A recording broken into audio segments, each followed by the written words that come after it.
when the pandemic first closed schools, students rejoiced. Pretty Nathan's two daughters, who are 6 and 11 years old, were also excited.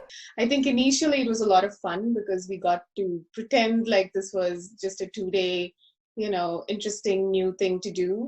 But as the days dragged on, then it started getting old. We don't really know when this is going to end. So I think that's what makes it a little challenging right now.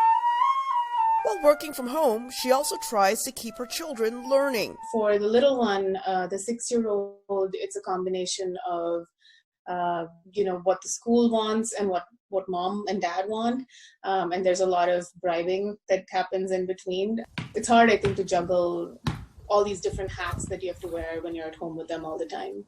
There has been pretty intense, continuous anxiety. And even in times of calm, it's kind of there floating under the surface. Robin Leffert, a pediatric nurse, has an 8-year-old daughter. Getting into a routine in this new pandemic normal has not been easy. Now that we are homeschooling, I am working until I leave for work, and then I go to work. And then I come home and then we start all over again. So there isn't really any time off at all or any downtime. We are still trying to figure it out. We're still trying to come up with a schedule. I feel like every time we try to come up with one, it just doesn't work and we don't know how to make it work. So my daughter's teacher has started doing a Zoom morning check-in with any kids who can participate.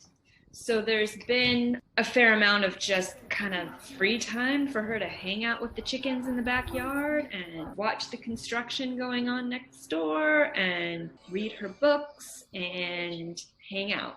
Then there are the never-ending emails from school. Every time I would look at my inbox, there would be 10 new messages from the teacher, from the principal, from the school district, from other parents at the school. I shut off. Was just too much.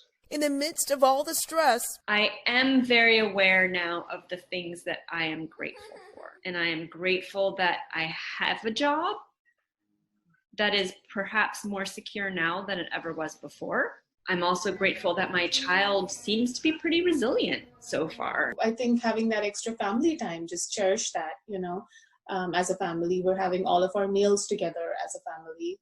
There's a lot of bonding going on there. Many parents are trying to focus on the positives and not to overstress about schoolwork. Something often easier said than done. Elizabeth Lee, VOA News.